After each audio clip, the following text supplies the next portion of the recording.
Hi, I was expecting you. Welcome to the unit tutorial series. In this series I'll be focusing on individual units and the uses in the game. Firstly, I'll go through a short intro and the unit specifications. Then I'll go through the practical examples on how to use them in the life cycle of the game, whether it be early, mid-game, late game, and depending on the unit of course. So hopefully you new players will find this useful and you veterans might pick up a thing or two. So enjoy!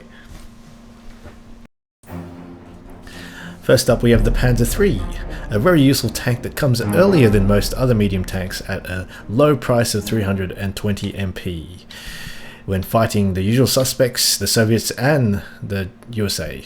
It is very cheap medium and can easily counter light vehicles and other tanks, light tanks like the Stuart. It is one of my favourite units and I'll use this unit throughout mid-game to the very end game. Its main pros are it's cheap and an early tank. A counter to the Stuart, has a penetration to potentially kill every vehicle in the battlefield and pretty decent speed. The cons are, obviously you'll get main gun pretty much in the middle game onwards. So let's have a look at the stats of this baby.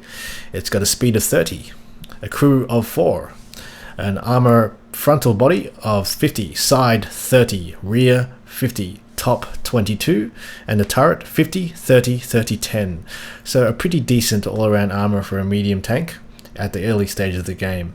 And the range of the gun, it's a 50mm KWK 39, range penetration at maximum range at 120 is 32.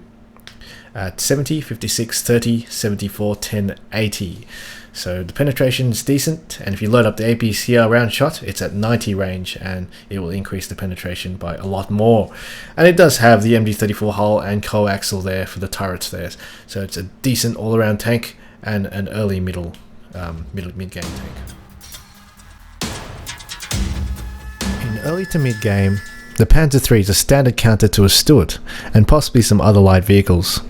In team games you can force the enemy to buy this Stuart by him going a 222 or a Luke, and when the Stuart arrives, the Luke or 222 can run away in safety while the P3 engages that Stuart. In this scenario here, this is a standard way on how to take out a Stuart.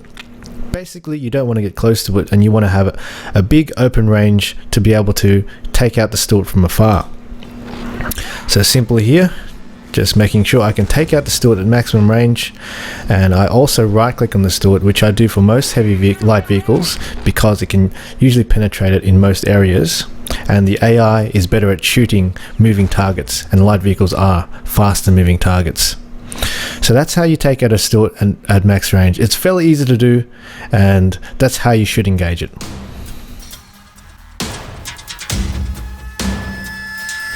Sometimes the unit that you're going to counter is in a great position where it can quite easily take you out. In this scenario here, the Stuart is just below the hill. If I approach the Stuart down a normal angle straight down here, it could potentially pop out and shoot me from beyond that hill at very close range. The advantage of this is for the Stuart because it does have a faster reload rate. If I missed and he missed, his next shot will be first and he can take me out quicker. Also, it's less the risk for him, because it is a cheaper vehicle than my vehicle. So I'm just going to try avoid close range battles at all costs, which you should do versus your lighter counterparts. And this scenario here, just pulling up the left here, where I can see the elevation is straight from down here. So in this way I can shoot him directly and take him out at far range where he couldn't possibly touch me. This is also the cases with buildings. You have to make sure when you're attacking that the Stuart does not come into close vicinity.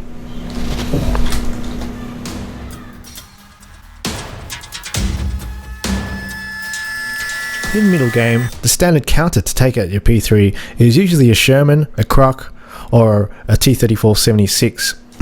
The Panzer III's reign lasts in early mid-game, and you should definitely expect these counters to come very soon. A tactic you can use to counter this is have some Brandenburgers on hold fire with the Panzerfaust waiting to shoot the Sherman as it tries to take at your P3. There's usually a lot of Sherman and Croc users that are eager to take at your P3 because it is stronger, and then you have those in wait to take it out. When engaging a heavier tank such as the Sherman or your counter, you definitely want your Panzer III to approach it, not from a straight, so it's basically pretending you're the Stuart this time, and approach the Croc behind the buildings here. As you can see, it hasn't got the rain of fire down this lane because of that building in the center. Generally, you can run away from the Sherman and Croc if you don't have buildings to hide behind or hills to approach from. But in this scenario, I have the buildings here to approach from, so I'm coming in behind, loading an APCR round, popping up and taking a shot. So the Panzer III can quite easily take out a Sherman and Croc if you are in close range, and definitely to maximize your chances, load up an APCR round shot.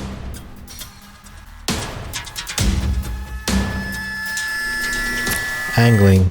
There isn't too much to do with the Panzer III with angling, especially in the open field, because the side is very, very weak and it doesn't really have much of a slope. But in scenarios where you have buildings, you can actually expose your side front to bait the enemy. In this scenario, I'm fighting my standard counter, which is the Sherman, which should take me out. But here I'm using my side front here to pop out and take some pop shots here to see if I can get lucky with the APCR round shot. So here, the Sherman will struggle to penetrate that side front if it decides to come. Usually, I wouldn't bother doing this. I'll probably wait for the Sherman to come a bit closer. But in this scenario, I'll just show you what could be possible with fighting a Sherman, which is the standard counter. You can quite easily take it out if it misses a few shots. So now it's coming down here. I waited for it to reload and I started moving. It's going to miss the second shot. It misses the second shot, and after that, I can quite easily penetrate it if I get lucky. There you go. So basically, just trying to maximize your chances there. I waited for him to shoot the side shot, then after that straight away move in, and he can have one more shot to hit me before I can take it out with the APCR round at closer range.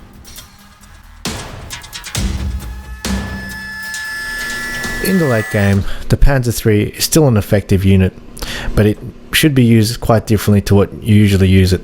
So in the late game, there could be a Pershing in the center like in this scenario, and in this case here, the Panzer III should not dare come out. Its role in this scenario is to basically take out any light vehicles or any infantry killers that will take out your infantry. Usually what will happen here, the Pershing will sit down in one area here, block off the center, and a half track or something will come out to take out the infantry.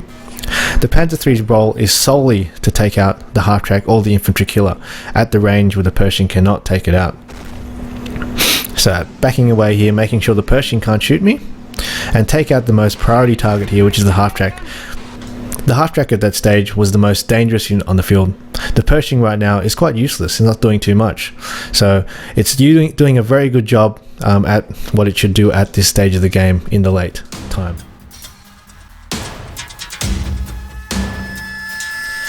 On the late game, by all means, your P3 is not some pansy.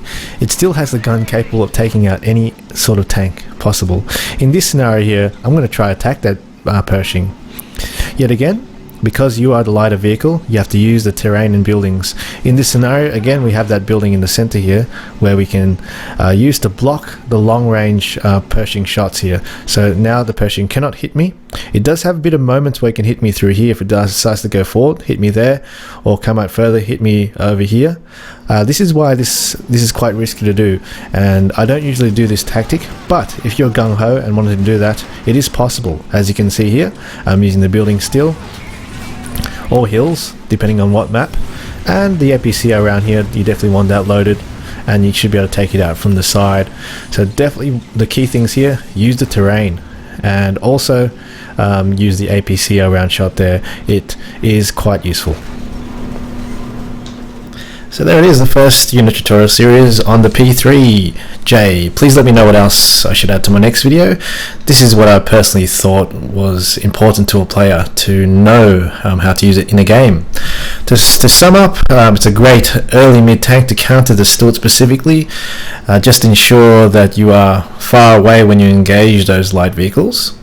It's still an effective tank throughout the entire game. You can basically kill any tank you want if you use the terrain and buildings appropriately. And it also is a decisive infantry killer throughout the whole game, and especially in the light game you can use it to take out half-tracks, greyhounds, crusaders in the backfield while hiding safely from any Pershings on the field. Also 320 MP, you can't go wrong as the start for the first real medium kind of tank in the game, and you can always expect the enemy to try counter that with a Sherman, so it's quite predictable to force a counter buy to your opponents. So I hope you enjoyed that.